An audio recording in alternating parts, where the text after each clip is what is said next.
Good morning everyone, कैसे हैं आप सभी।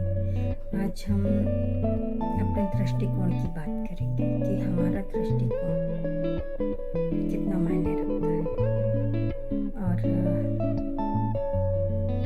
अगर हमारा नज़रिया, हमारा देखने का तरीका, सोच समझने की शक्ति कैसी होनी चाहिए और किस तरीके से होनी चाहिए, ये मैं आपको एक स्टोरी के थ्रू बताना चाहूँगी। थानबरी नाम शायद आप लोगों ने सुना होगा। ज्योतिष के ज्ञाता हुआ करते थे और बहुत बड़े ज्योतिषी थे वो। हमेशा सितारों की दुनिया में खोए हुए रहते थे और उनसे बहुत बड़े लोग अपने फ्यूचर के बारे में पता करने आया करते थे। एक दिन वो कहीं जा रहे थे और उनका पूरा जो ध्यान है वो सितारों की तरफ था, आसमान की तरफ। और चलते चलते वो एक गड्ढे में गिर गए, क्योंकि नीचे उन्होंने देखा नहीं, क्योंकि वो आसमान में देख रहे थे।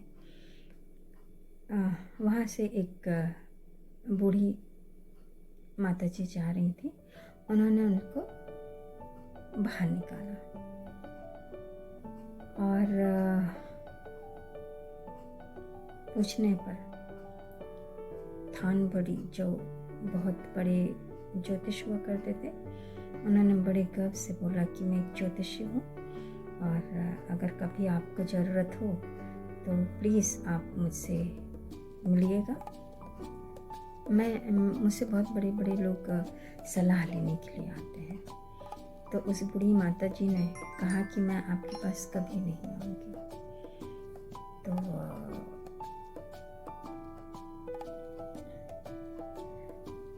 एकदम से थानबरी जो थे वो शॉक्ड रह गए और उन्होंने कहा ऐसा क्यों? तो माता जी ने कहा, बेटा, जिसे धरती के गड्ढों की जानकारी ना हो उसे तारों की जानकारी क्या होगी।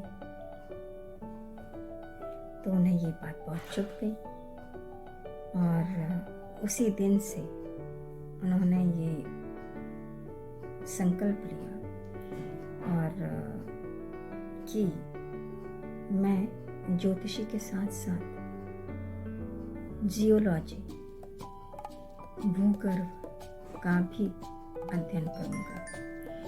और उन्होंने काफ़ी रिसर्च किए, बहुत बड़ी बड़ी रहस्यों की जानकारी उन्होंने निकाली और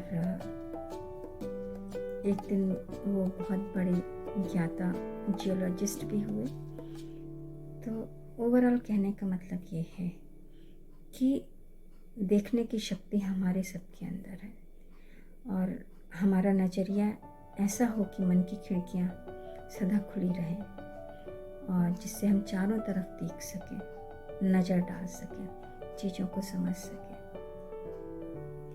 और जो हमारा गोल है उसको हम इजीली अचीव कर सकें। और जो गोल हमें अचीव होगा वो मे भी कह सकते हैं कि परमानेंट होगा। परमानेंट तो कुछ भी नहीं है, बट हाँ, कोशिश ये होगी कि चीज़ों को हम इजीली ले सकें। और एक चीज़ जो हमें ध्यान रखना चाहिए कि हम कुछ भी पाना चाहें, उसमें जो सबसे इम्पोर्टेंट बात मैटर करती है वो हमारा विजन। अगर हमारा दृष्टिकोण अच्छा होगा, बड़ा होगा, हम चीज़ों को देख सकते हैं। ये ज़रूरी नहीं है कि हम कल को देखें। अगर हम आज को अच्छी तरीके से देखते हैं तो एक अच्छा आउटकम हम कल के लिए निकाल सकते हैं। एक्चुअली इस कहानी को बताने के पीछे एक ये भी रीज़न है कि हम सबको पता है कि कोविड-19 कितना ख़तरनाक था, और उसकी अभी जो सेकंड वेव चल रही है वो भी कितनी डेंजरस है हम सबको पता है। और अगेन हम सब लॉकडाउन में हैं, टेंशन है। इसी टेंशन की वजह से बहुत प्रॉब्लम्स भी हो रही हैं, मेंटल इश्यूज़ हो रहे हैं। क्यों नहीं होंगे? एक्चुअली हमें पता था कि प्रॉब्लम्स आ सकती है। कोविड-19 जब 2020 में हमने उसकी जो सीवियरिटी जो जितना डेंजर था वो देखा था, बट फिर भी हमने उससे सबक शायद लिया भी और नहीं भी लिया। और आज हम जो परिणाम देख रहे हैं वो बहुत अच्छा नहीं है। आज भी कुछ लोगों से हम मिलते हैं, मैं मिलती हूँ, तो वो ये बोलते हैं कि कोरोना है क्या? इसका मतलब ये है कि जो फैक्ट आज हमारे सामने है वो ये देख के भी नहीं समझना चाहते, और इसी आपाधापी में हम शायद बहुत अपनों को खोते जा रहे हैं। और एक डर है शायद आने वाला कल कैसा होगा, लेकिन हम इसको अच्छा कर सकते हैं।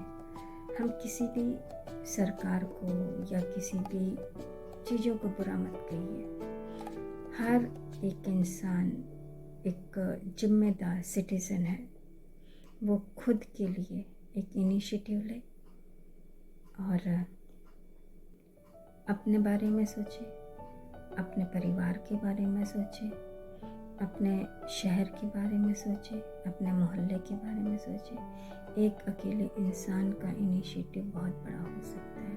ये एक को नहीं, हर एक को, जितना भी पॉपुलेशन है हमारी कंट्री में, अगर हम सब मिल कर के एक साथ